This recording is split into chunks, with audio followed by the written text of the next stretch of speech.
What's good, y'all boys? Back at it like a crack addict. Now listen, y'all don't see the behind the scenes. Look at the bottom of the right screen. Yes, I'm very late to this prediction. Motherfucker, I did like 10 takes because this camera kept cutting off. And then I finally went in my flow state and started breaking this down, like from early prelims to main card. And I was finally done. I was so happy. And guess what? I didn't hit record. So now I'm crashing out, y'all. I'm crashing out. Y'all really want me to do the early prelims? Like, y'all really care about Jose Ochoa and Clayton Carpenter? Man, fuck that. Like, dude, I'm done doing this. Like, I just want to get the shit done. If y'all really care, Jose Ochoa by decision, KO, yeah. Pat Sabatini, William Gomez by split decision, Roman Kopylov, Marco Tulio. Roman Kopylov is a former shell of himself, so I'm going to go Marco Tulio. Jim Miller, Jared Gordon, one's pushing 50, one's pushing 40. Jared Gordon. Mateusz Rebecki versus Grant Dawson. Grant Dawson has a chinny chin, like he's chinny. Mateusz Rebecki, he's a blockhead, T-Rex arms, but I do think he's gonna dig in deep and get the KO by, I'll say the third round. Let's say third round. Almazov versus Joel Alvarez. Joel Alvarez had, I think he took the Vicente Luque fight on week's notice. You got to give him some lenience, but I do think this is a quick step up. I do see Almazov by second round sub, but Joel Alvarez has room to work with. Eventually, he'll build up to welterweight and become an actual threat, but I think this is too quick. Ateba Gutierrez versus Ozzy Diaz. A LOD in the chat, y'all. Long live Diaz because he's dying. First round KO, first 30 seconds, whatever. Finally, main event, Jeremy Stephens versus Bobby King Green. Never call him King Green again. Pause. I'm going to go Bobby Green by third round KO. I do see Jeremy Stephens surviving for the first two, or at least trying to survive. And by the third round, it's no longer competitive, and the ref's going to step in and stop the fight. TKO win for Bobby Green. Guys, this is not rocket science. Jeremy Stephens, the last time he won a fight was pre-pandemic. We're looking at a second pandemic. So yeah, Bobby Green. Now, there is a chance Bobby Green gets knocked out though, y'all. Okay? Let's not forget about that. Buckley versus Sean Brady, guys. I'm gonna be the contrarian here, and I'm going Buckley. But don't be like me, guys. If y'all betting, do not be like me. Only reason I'm going Buckley is strictly off vibes. Yeah. All signs point to Sean Brady winning here. The size, there's no size discrepancy no more, unlike the Morales fight. And he did shell up, and he also did quit. He also quit in the Bilal fight. And that's the only reason why I'm going Buckley, is because time and time again, Brady has shown to be a quitter. There is a chance that Buckley will not show that side of Brady and get subbed in the first or second round. But I'm going to say he's going to survive the end, knock him out in the third round via Sean Brady quitting. So let's go. Moving on, Volkov versus Acosta. They both have similar opponents. One lost to that same opponent, one won against that opponent. MMA math does not work, but I was very high on Acosta, but upon further analysis, I have changed my mind and I'm going Volkov. I truly believe Volkov beat Gon, and which is impressive. He beat Sergey Pavlovich, which Sergey beat Acosta, which is a good sign, but MMA math does not work, and that's not the entire reason why I'm going to Acosta or Volkov. My fault. Acosta's wins are not aging good. They don't look that good. Only one of his wins did age good. I'm sorry, but I think Volkov is good enough to keep Acosta at range and bank at least one round. I do think the second round is going to be competitive, but then the third round, I think Volkov is going to win enough and do enough to get the nod. So I'm going to say Volkov by split decision, actually. Joshua Van versus Tatsuro Taira. Listen here, y'all.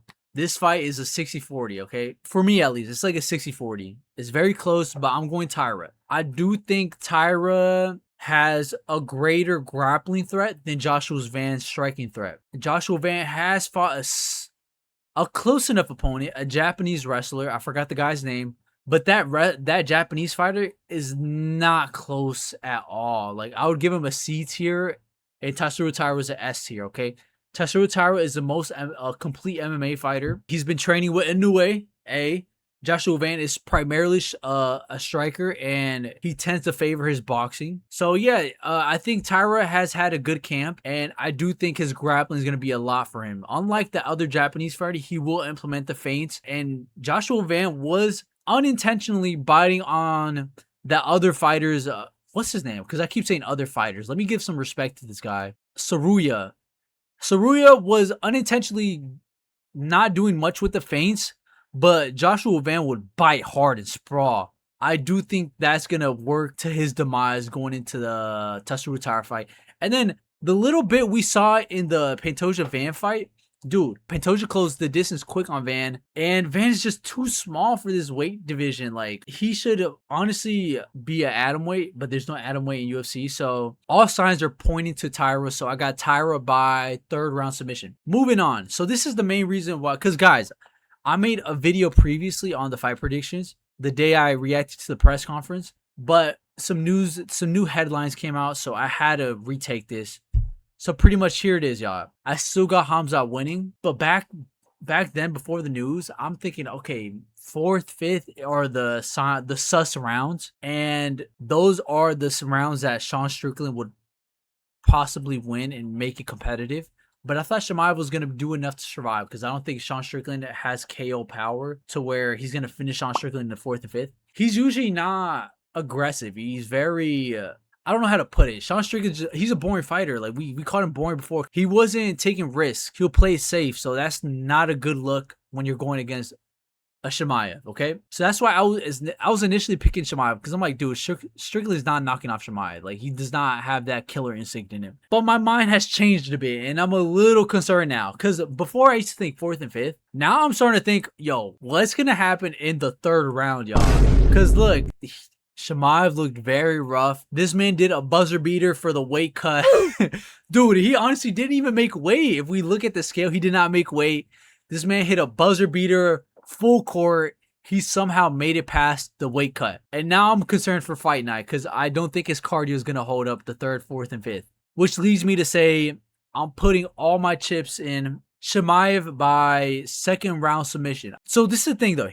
Here's the thing, guys. Okay, my bad. Strickland, it depends on when Strickland gets taken down. If Strickland gets taken down towards the end of a round, he's most likely not going to scramble, and he's going to concede and try the next round. But if he gets taken down early on, which he will, but I'm assuming in the 2nd round he's going to get taken down early again, but he's going to try to scramble up, because this is the way I'm envisioning it. He's going to get taken down the 1st round, and he's going to lose that. He's going to get taken down and held down the 1st round.